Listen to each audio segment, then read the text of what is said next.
Wire Hindi के Facebook live कार्यक्रम में आपका स्वागत है। आज हमारे साथ वरिष्ठ पत्रकार उर्मिलेश जी हैं।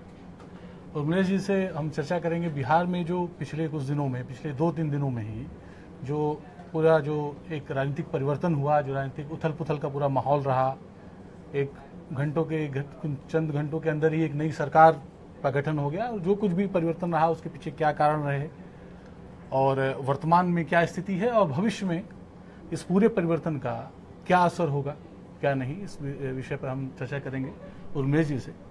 तो आज जैसा कि आपको पता होगा कि विधानसभा में जदयू और भाजपा ने, एनडीए ने मिलकर बहुमत साबित कर लिया है। तो उर्मिलेश जी, ये जो पूरा ये पिछले 2 दिन का जो अगर कहें कि जो पूरी गतिविधि रही है, जो कुछ भी निकल के सामने आया, ये क्या बताता है, कैसे देखते हैं आप इसको? देखिए, अपने संसदीय लोकतंत्र में राज्यों का अगर आप हाल देखें तो हमारे यहाँ आया राम गया राम की जो राजनीति है बहुत पुरानी है। ये इसमें होता रहा है। लेकिन जब से दल बदल विधेयक जो बने थे तो शुरू हुआ था, तो इसी के लिए हुआ था कि इसको रोका जाए। और इसके बाद फिर से दल बदल विधेयक में अमेंडमेंट हुआ और उसको और स्ट्रांग बनाया गया कि 2/3 चाहिए आपको दल बदलने के लिए, किसी एमएलए को या किसी एमपी को या किसी समूह को।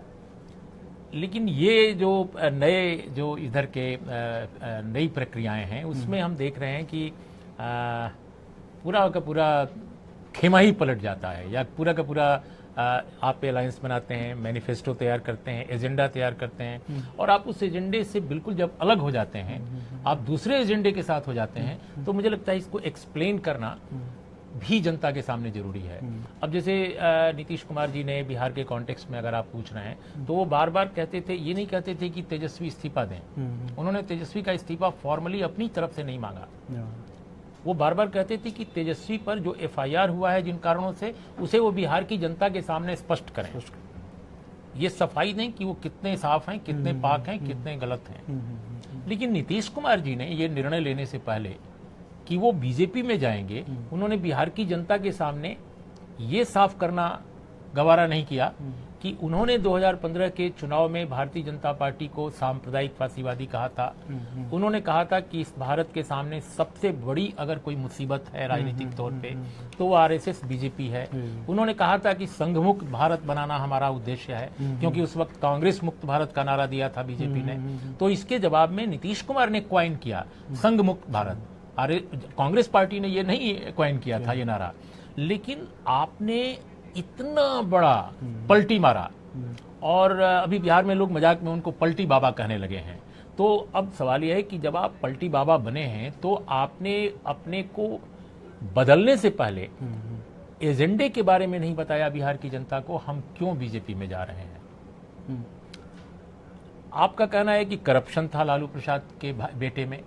लालू प्रसाद के नेतृत्व में या लालू और नीतीश के नेतृत्व में जब महागठबंधन ने चुनाव लड़ा तो लालू प्रसाद एफआईआर केवल नहीं उन पर था, वो बकायदे सजा याफ्ता थे। फिर भी आपके नेता वो बने, फिर भी उनके नेतृत्व को आपने स्वीकार किया, क्योंकि आपसे बड़ी पार्टी थे। आप उनको बड़ा भाई कहते हैं, वो आपको छोटा भाई कहते हैं। तो हमारा ये कहना है कि उस वक्त करप्शन का इशू आपके लिए इंपॉर्टेंट नहीं था, कम्युनलिज्म का, फासिज्म का इशू इंपॉर्टेंट था। आज अचानक ये पलट गया है। तो कई सवाल हैं नीतीश कुमार के इस दल पलट पर या गठबंधन पलट पर, और जिसको एक्सप्लेन उन्होंने नहीं किया है। मुझे लगता है कि एफआईआर का मुद्दा भ्रष्टाचार का मुद्दा नहीं है, इसके पीछे कोई बड़ा कारण है जो अभी तक अनएक्सप्लेन्ड है। न तो नीतीश जी ने एक्सप्लेन किया है, न ही इसका खुलासा सार्वजनिक मंचों पर आया है। ये मेरा कहना। अच्छा, इस मामले में ये माना गया कि जो नीतीश कुमार राजभवन से वापस आने के बाद जो उन्होंने बोला था कि कैसे उन्होंने इस्तीफा तो नहीं मांगा था तेजस्वी से, लेकिन कई बार इस बात का इशारा जरूर किया था कि जनता के बीच में जो मैसेज जा रहा है जी, उसको ठीक करने की जरूरत है, या जो भी आरोप लग रहे हैं तेजस्वी पे उसको कम से कम पब्लिक डोमेन में उसको एक्सप्लेन करने की जरूरत है। तो क्या आपको ये नहीं लगता है कि जैसे कहीं ना कहीं अगर ये मान भी लिया जाए कि नीतीश के पास एक और दूसरा एजेंडा था और वो सिर्फ इस्तीफे की वजह से मतलब नीतीश की ये तेजस्वी की वजह से उन्होंने ये गठबंधन ये जो आदमी है चाहे जितना बुरा हो लेकिन कंपैरेटिवली और लोगों के मुकाबले बेहतर है, और उनको ये लगता था कि इसके तमाम दुर्गुण जो हैं इसके बावजूद इसी बीच में इमरजेंस होता है नीतीश कुमार का। नीतीश कुमार ने ये चाहा था कि हम, या उस समय क्लेम किया था कि हम एक बेहतर अल्टरनेटिव देंगे। उस समय वामपंथी पार्टियां वहां सक्रिय थीं, काफी एक्टिव थीं, खासकर सीपीआईएमएल का एक धड़ा था जो काफी एक्टिव था। नीतीश कुमार ने लालू प्रसाद से अलग होने के बाद भारत की सबसे रेडिकल पार्टी के साथ गठबंधन किया, वो थी सीपीआईएमएल, और वहां कुछ ही महीने टिके। एक चुनाव हारने के बाद 7 या 6 सीटें उनको मिली थीं, उसके बाद फौरन भारत की सबसे राइट विंग पार्टी के साथ गठबंधन कर लिया। तो इस बीच में जो आपका लालू प्रसाद को लेकर जो प्रश्न है, मुझे ऐसा लगता है कि जिस तरह बार बार पलटी मारते रहे हैं नीतीश कुमार,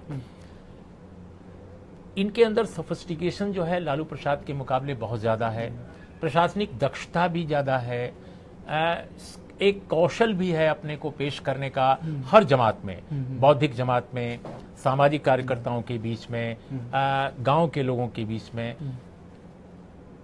लेकिन लालू प्रसाद का जहां तक प्रश्न है, लालू प्रसाद की जो अपील है उन लोगों में है जो बिल्कुल गांव देहात के लोग हैं और जो वर्षों से, सदियों से बल्कि जिनके खानदान के लोग या परिवार के लोग या जिनकी जातियां या जिनके समाज दलित या प्रवंचित रहे हैं या उत्पीड़ित रहे हैं। मेरा ये मानना है कि जो गठबंधन बना था इस बार, इन दोनों के एक साथ एक कुछ एजेंडे पर आने के साथ बना था। जहां तक नीतीश जी का प्रश्न है, मेरा ये कहना है कि तेजस्वी प्रसाद अगर इस्तीफा भी दे देते, लालू प्रसाद अपने दूसरे बेटे से भी इस्तीफा दिलवा देते, तो भी नीतीश कुमार भारतीय जनता पार्टी के साथ जाते। लालू प्रसाद ने मूर्खता की, अगर देखा जाए तो एक राजनीतिक रूप से मूर्खता की कि उन्होंने अपने बेटों से इस्तीफा नहीं करवाया।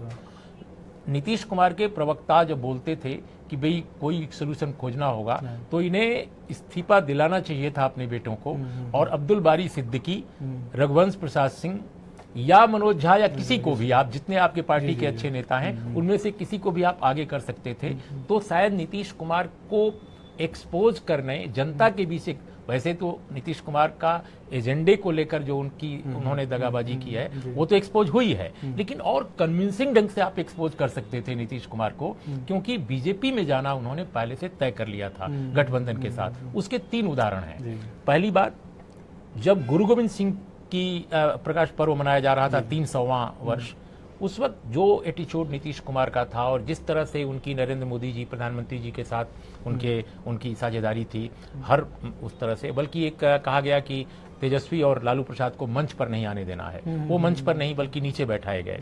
फिर इसके बाद आती है बात सर्जिकल स्ट्राइक की। इन अपोजिशन क्या मतलब पूरे देश में एक बड़ा तबका था जो मानता था कि इस सर्जिकल स्ट्राइक को अंध राष्ट्रवाद के साथ वो जोड़ रहे हैं, हिंदू सांप्रदायिकता के साथ जोड़ रहे हैं और इसका विरोध होना चाहिए। लोगों ने एक खास ढंग से उसकी आलोचना भी करनी शुरू की, लेकिन नीतीश कुमार सर्जिकल स्ट्राइक के सबसे पक्ष में बयान पहले आया। इसके बाद फिर नोटबंदी का प्रश्न आता है। नोटबंदी के सवाल पे पूरे देश के लोग जब तबाह थे, तब उन्होंने बीजेपी के बाद शिवसेना से भी पहले, शिवसेना ने पता नहीं क्या किया था, याद नहीं आ रहा मुझे, शायद उन्होंने भी विरोध किया था नोटबंदी से। तो जी आज तक जी शिवसेना नाराज थी, लेकिन लालू प्रसाद के जो सहयोगी नीतीश कुमार जी थे उन्होंने फौरन नोटबंदी के पक्ष में अपना बयान दे दिया। लालू प्रसाद ने उल्टा बयान दिया, वो नोटबंदी के खिलाफ थे। तो ये लगा, आप देखेंगे एक निरंतरता है नीतीश कुमार के बीजेपी के साथ जाने की कोशिश करता हुआ। एक साफ साफ वो दिखाई देते हैं कि कहीं न कहीं कोई दुरभिसंधि है जिसके तहत वो बीजेपी की तरफ जा रहे हैं और यूपीए से या कांग्रेस से या लेफ्ट से या लालू प्रसाद से वो अलग हो रहे हैं। तो यहां मैं मानता हूं कि लालू प्रसाद ने राजनीतिक कौशल का प्रदर्शन नहीं दिखाया जो नीतीश कुमार को और ज्यादा वो एक्सपोज कर सकते थे। अच्छा, इसमें एक बात और है उमेश जी, कि जैसे अभी कुछ समय पहले ही नीतीश कुमार ने एक प्रेस कॉन्फ्रेंस किया था जिसमें उन्होंने कहा कि ये सिर्फ भाजपा पे या मोदी पे या एनडीए पे अटैक करने से आपका काम नहीं चलेगा, आपको एक अल्टरनेट पॉलिसी या एक अल्टरनेट लोगों के पास एक विकल्प सामने रखना पड़ेगा। किसने अटैक किया था? ये नीतीश कुमार ने कहा कि मतलब जिस हमारे पास अभी हम सिर्फ विपक्ष यही करता है कि वो सिर्फ और सिर्फ भाजपा पे हमला करता है, उसके पास कोई वैकल्पिक राजनीति या कोई वैकल्पिक पॉलिसी प्रोग्राम नहीं है देने के लिए। उनका उस समय कहना था कि बिहार में हमने एक विकल्प दिया लोगों के पास, तो लोगों ने हमें समर्थन दिया। तो ये काम जो है वो कांग्रेस की तरफ से किया जाना चाहिए। सिर्फ और सिर्फ आप लगातार हमले करते रहेंगे और आपके पास कोई विकल्प देने के लिए नहीं रहेगा तो चीजें नहीं बदलेंगी। तो क्या आपको लगता है कि कहीं ना कहीं नीतीश कुमार भी इस बात को, क्या उनके जहन में ये बात थी कि ये जो एक गठबंधन बन रहा है, महागठबंधन, इसका कोई बहुत फ्यूचर नहीं है, बहुत भविष्य नहीं है, इसमें मामला बहुत आगे तक नहीं जाता? क्योंकि आप देखिए जो कांग्रेस पार्टी इसको लीड कर रही है उसके अपने नेता, अपने विधायक पार्टी छोड़ के जा रहे हैं और जो पूरा जो हाईकमान है उसका एड्रेस नहीं करता। नॉर्थ ईस्ट से लोग आते हैं मिलने की, पार्टी में दिक्कत है आप संभालिए, और यहाँ उनसे कोई बातचीत करने होते हैं, सारे बड़े नेता छोड़ गए। तो क्या ये भी एक कारण था कि उसमें कोई बहुत पोटेंशियल उनको नहीं दिखता था कि ये चीज बहुत आगे तक नहीं आ सकती? जी देखिए, ये बात सही है कि जो राष्ट्रीय दल है कांग्रेस पार्टी, जो भाजपा के विरुद्ध जो एक अल्टरनेटिव जिससे बिल्ड करने की संभावना या आशा लोग करते हैं, उसका नेतृत्व वैचारिक रूप से और रणनीतिक कौशल के हिसाब से बहुत कमजोर है। इसमें कोई दो राय नहीं। नीतीश कुमार की ये शिकायत सही हो सकती है, लेकिन हम नीतीश कुमार के अपने स्टैंड को देखें। बिहार में गठबंधन की सरकार आई, भारी जनादेश लोगों ने दिया। नीतीश कुमार जब बीजेपी के गठबंधन के मुख्यमंत्री थे, उस वक्त 3 बड़े उनके सामने बड़े काम थे।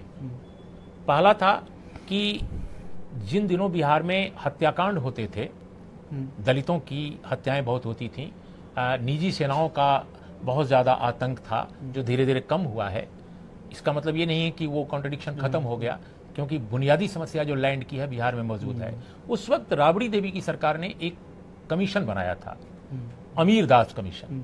अमीर दास कमीशन के सामने ये एजेंडा था कि भाई आप बताइए कि बिहार में दलितों की समस्या क्या है, क्यों उन पर इतने हमले हो रहे हैं, खासकर लैंडलॉर्ड आर्मी का, ये क्या समस्या है, लैंड रिफॉर्म्स है, क्या है, अशांति के पीछे क्या है, क्या करना चाहिए। नीतीश कुमार ने बीजेपी के साथ जब सरकार वो उनकी शुरू हो गई, उन्होंने अमीर दास आयोग को डिसबैंड कर दिया, खत्म कर दिया। उसके पास कोई अधिकार नहीं रह गया और धीरे धीरे अमीर दास आयोग खत्म हो गया। मुचकुंद दुबे साहब को उन्होंने बुलाया और उन्होंने कहा कि आप एक कमेटी हम आपके लिए चाहते हैं और आप बताइए कि बिहार की शिक्षा व्यवस्था को कैसे ठीक करें। मुचकुंद दुबे कमेटी ने रिपोर्ट दी।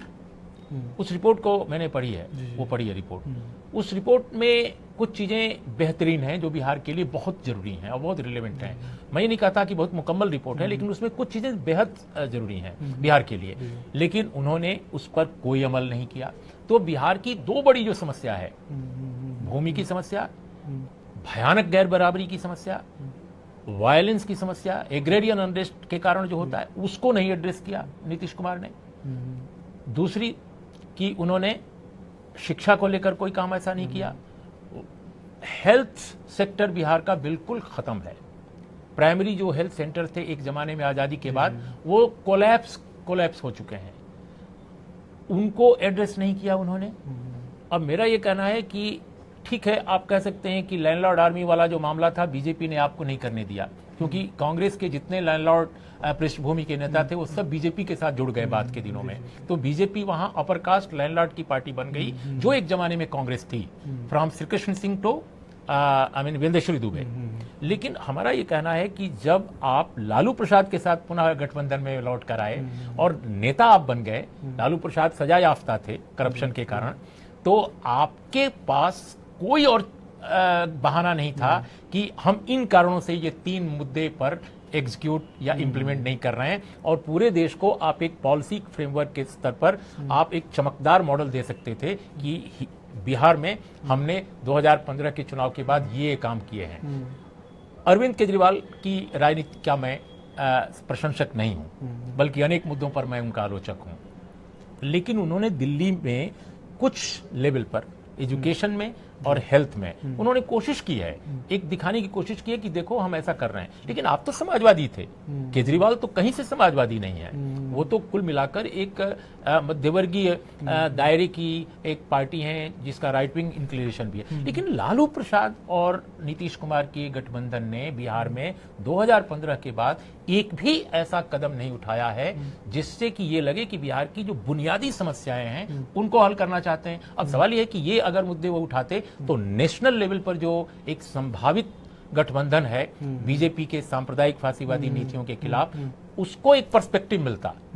कई बार राज्यों ने कुछ अच्छे काम किए तो उसका असर केंद्रीय राजनीति पर पड़ता है, लेकिन आपने तो कोई नहीं दिखाया। आप स्वाभाविक नेता के रूप में उभरते तब केंद्र में लोग कहते कि भाई नीतीश जी ने इतना अच्छा काम किया है इसलिए। और तीसरी बात मैं जोड़ दूं कि एक भ्रामक, ये भी एक भ्रम फैला हुआ है देश के सियासी गलियारों में और मीडिया में कि लालू प्रसाद के भ्रष्ट राजनीति के कारण नीतीश काम नहीं कर पा रहे थे। 1 वर्ष 1.5 वर्ष के बारे में मैं आपको बता दूं, जब से इनकी सरकार आई है 3-4 महीने तक तो दोनों के बीच में चलता रहा, लेकिन इसके बाद नीतीश कुमार ने लालू प्रसाद के खेमे को बिल्कुल झटक दिया। और हालत ये थी कि डीएम से लेकर एसडीएम तक, यहां तक कि डिप्टी एसपी की भी जो पोस्टिंग है उसमें सिर्फ और सिर्फ नीतीश कुमार की चलती थी, लालू प्रसाद की कुछ भी नहीं चलती थी। इसका उदाहरण यह है कि जितने वहां प्राधिकार हैं, जितने बोर्ड हैं, उसमें सभी नीतीश कुमार की पसंद के लोग बैठे हैं। तो इसलिए मैं मानता हूं कि जो गठबंधन की सरकार उनकी थी उसको एक छत्र राज था नीतीश कुमार का, लेकिन उन्होंने शराबबंदी के अलावा कोई ऐसा काम नहीं किया जो बिहार के आवाम को एड्रेस करता उसकी समस्याओं को। और शराबबंदी अपने आप में कोई सोशल इकोनॉमिक अपलिफ्टमेंट का बड़ा कार्यक्रम नहीं है। ठीक है, शराबबंदी, आपने शराब की दुकानें इतनी ज्यादा खुलवा दी थी पहले कि आपने उससे जो तबाही लोगों की थी उसको आपने एड्रेस करने का आनंद फानंद में एक कदम उठाया। ये मेरा कहना है कि उन्होंने स्वयं वैकल्पिक मॉडल नहीं खड़ा किया। ये बीच में ये बात आती भी है, आप सोशल मीडिया से लेके एक मेन स्ट्रीम में पत्रकार तक भी इस बारे में चर्चा करते हैं कि कैसे जब से लालू और नीतीश की सरकार बनी है 2015 के बाद, तो गवर्नेंस जो है वो बिल्कुल ठप रहा और उसके पहले बहुत सब हरा हरा था, सब अच्छा था। तो ये क्या, मतलब इसको आप कैसे देखते हैं? देखिए, बिहार के बारे में जो मीडिया रिपोर्टिंग रही है या बहुत सारे एकेडमिशियंस का भी जो काम रहा है, वो शुरू से ही इस तरह के भ्रम, माने एक भ्रम और यथार्थ का एक अलगाव रहा है। जैसे एक जमाने में कहा जाता था कि बिहार जो है श्री कृष्ण बाबू के जमाने में स्वर्ग था, और श्री कृष्ण बाबू के बाद ये खत्म होने लगा। जबकि आप देखेंगे कि बिहार में राजनीतिक हिंसा की शुरुआत श्री कृष्ण सिंह के जमाने में हुई, और सबसे पहला जो चुनावी हिंसा से जुड़ा हत्याकांड था वो आजादी से पहले दर्ज हुआ, जब बिहार में असेंबली इलेक्शंस हो रहे थे। आई मीन वहां की जो उस समय के जो असेंबली थी, और जिसमें पहली बार वो प्रधानमंत्री चुने गए थे, उस समय प्रीमियर होते थे। तो आयर कांड जो था शाहाबाद जिले में, सबसे पहला बिहार का हत्याकांड था, जो अंग्रेजों के जमाने में जब चुनाव हुआ था असेंबली का, उस वक्त हुआ था। तो ऐसा नहीं है। और श्री कृष्ण सिंह, जिनको कहा जाता है कि महान प्रशासक थे, उन्होंने अपने ही रेवेन्यू मिनिस्टर कृष्ण वल्लभ सहाय को 1947 में देश के आजाद होने के बाद जब लैंड रिफॉर्म्स का पहला बिल आया, उन्होंने और उनके समर्थकों ने उसको सैबोटाज किया, और ये रिकॉर्ड पर है। तो मुझे लगता है कि हमेशा, चूंकि बिहार में एक अपर कास्ट जो लैंडलॉर्ड लॉबी है वो बहुत डोमिनेंट रही है, पूंजीवादी विकास या औद्योगिक धंधों का जो विस्तार है बिहार में नहीं हुआ, तो एक नई आधुनिक चेतना बिहार में नहीं आई। मैं तो कहता हूं कि औद्योगिक विकास नहीं होने से बिहार के जो अपर कास्ट है, सवर्ण वर्ग है, वह भी विक्टिम वो है। विक्टिम इसलिए है कि वो अभी भी मध्ययुगीन मानसिकता में जीता है कि जब तक वो 5 नौकर घर में नहीं रखेगा, जब तक जूता पॉलिश करने के लिए कोई और नहीं होगा, जब तक कपड़ा साफ करने के लिए कोई और नहीं होगा, जब तक बैग ढोने के लिए कोई और नहीं होगा, तब तक उसकी जिंदगी अच्छी नहीं बीतेगी। तो इस तरह की मानसिकता में जीता हुआ समाज आधुनिकता में कैसे प्रवेश कर सकता है? तो मुझे लगता है कि आधुनिकता में बिहार को लाने की जो कोशिश होनी चाहिए थी वो नहीं हुई, और मीडिया और सूचना के और जो माध्यम है, यहाँ तक कि एकेडमिशियंस भी, उन्होंने बिहार के इस पहलू को कम एड्रेस किया है। तो इसलिए ये जो आरोप लगना है कि पहले बहुत सब कुछ महान था और अब सब गड़बड़ हो गया। देखिए, लालू प्रसाद जब 90 में आए थे तब भी यही कहा जाने लगा था, इंटायर प्रेस में यही आया कि ये आदमी बर्बाद कर दिया। लेकिन उस समय लालू प्रसाद को बिहार की जमीन पर सबसे अधिक प्रचंड समर्थन मिला, जब दूसरे चुनाव में वो इतने बड़े बहुमत से जीते जिसकी कल्पना नहीं की जा सकती थी। 90 में तो अल्पमत में थे। 90 की जब सरकार उनकी बनी थी तो उनके पास पूर्ण बहुमत नहीं था, लेकिन दूसरे चुनाव में वो प्रचंड बहुमत से जीते। तो मेरा ये कहना है कि लालू प्रसाद की सबसे बड़ी कमी भी वही थी कि उन्होंने प्रचंड बहुमत से जीतने के बाद भी बिहार की आवाम जिसके बल पर वो आए थे, उसके किसी भी प्रमुख एजेंडे को उन्होंने एड्रेस नहीं किया, उस पर काम ही नहीं किया। जबकि पहले चुनाव में तो कह सकते थे कि भाई उनके पास बहुमत नहीं था, यहां तक कि बीजेपी का समर्थन लेना पड़ रहा था, लैंडलॉर्ड लॉबी को नाराज नहीं कर सकते थे। लेकिन बाद का तो बिहार, सच पूछा जाए तो बिहार में कर्पूरी ठाकुर जैसे नेता को अगर लालू प्रसाद जैसा प्रचंड बहुमत मिला होता तो शायद कुछ कर पाते। बिहार में कोई ईएमएस नमूद्रीपाद जैसा भी नहीं पैदा हुआ, कोई देवराज अर्स भी नहीं पैदा हुआ। ये एक बड़ी विडंबना है। बिहार के पास एकमात्र जो बड़ा नेता पैदा हुआ जिसके पास एक समावेशी दर्शन या विचार था, वो भूपेंद्र नारायण मंडल और कर्पूरी ठाकुर, ये दो बड़े नेता थे। लेकिन कर्पूरी ठाकुर को वैसा समर्थन नहीं मिला और मंडल जी कभी भी मुख्यमंत्री नहीं बने। वो सांसद रहे और सोशलिस्ट पार्टी के नेता थे। लेकिन ये जो दायित्व है वो जनता ने लालू को दिया, जिसको उन्होंने रौंद डाला। तो इसको अगर देखें कि जैसे नीतीश का जो अभी जो वर्तमान जो उन्होंने कदम उठाया है, तो आगे किस तरीके की आप उनकी राजनीति देखते हैं? क्या संभावना, मतलब एक तो उनका जो अपना अब तक की लेगेसी जो भी काम धाम कर रहा है और आगे जिस दिशा में जाते हुए दिख रहे हैं, तो क्या अगर आप उसको समझें तो वो किस, मतलब कि उनकी राजनीति को कैसे हम समझ सकते हैं कि जो नीतीश कुमार एक व्यक्ति के तौर पे, एक राजनेता के तौर पे कैसे उनको हम एक्सप्लेन करें? देखिए, अभी जो सरकार में गए हैं, जो जनादेश जेडीयू और आरजेडी और कांग्रेस अलायंस को मिला था, उस जनादेश का एक तरह से अपहरण हुआ है। इसमें तो कोई दो राय नहीं है। और आप नई सरकार के नेता बने हैं। मेरे को ये लग रहा है कि नीतीश कुमार जी अमित शाह जी और प्रधानमंत्री नरेंद्र मोदी के एजेंडे पर काम करेंगे बिहार में। और चूंकि उनके पास संगठन बड़ा नहीं है, संगठन आरएसएस के पास है, संगठन बीजेपी के पास है। इस वक्त बिहार में जो बीजेपी चाहती थी, जिसकी वजह से उसने एक तरह से तुष्टीकरण किया है नीतीश कुमार का, और नीतीश कुमार जिन मजबूरियों के तहत उसके पास आए हैं न जाने वो क्या हैं, तो इसके बाद आरएसएस को बिहार में भारी विस्तार का मौका मिलेगा और उन इलाकों में भी आरएसएस और बीजेपी पसरेंगी जहां वो पहले उतनी मजबूत नहीं है। तो एक मुहमागा मौका मिला है, पहली बात बीजेपी को। दूसरी बात, जो उसको लंबे समय तक था, आप देखिए इतनी छोटी पार्टी थी। जब मैं बिहार में रिपोर्टिंग करने गया था तो बीजेपी 11-12 एमएलए की पार्टी होती थी, आज वो इतनी बड़ी पार्टी है। तो मुझे लगता है और बड़ी पार्टी बनेगी और नीतीश कुमार हाशिए पर चले जाएंगे। नीतीश कुमार एक नेता के रूप में उपस्थित रह सकते हैं बिहार के परिदृश्य पर, लेकिन उनकी पार्टी विलुप्त हो जाएगी। मैं कोई भविष्यवक्ता नहीं हूं, लेकिन मेरा अनुमान है कि गोवा में महाराष्ट्रवादी गोमांतक पार्टी ने बीजेपी को पहली बार जगह दी थी और महाराष्ट्रवादी गोमांतक पार्टी के कंधे पर चढ़कर आई थी बीजेपी गोवा में। और अब महाराष्ट्रवादी गोमांतक पार्टी वहां विलुप्त हो रही है और बीजेपी सबसे बड़ी पार्टी है। बिहार में नीतीश कुमार की पार्टी महाराष्ट्रवादी गोमांतक पार्टी बनेगी, ऐसा मेरा अनुमान है। और जेडीयू का बड़ा हिस्सा बीजेपी में मर्ज करेगा 2019 के बाद। और नीतीश कुमार करेंगे नहीं करेंगे मैं नहीं जानता, लेकिन उनकी स्थिति कम से कम वैसी नहीं रहेगी जैसी आज है। एक चमकदार नेता के रूप में वो मुझे तो बुझते नजर आ रहे हैं। उनका भविष्य जो है, क्योंकि उनके पास जो सोशल बेस है, उस सोशल बेस में वह बीजेपी के विस्तार को नहीं रोक सकते।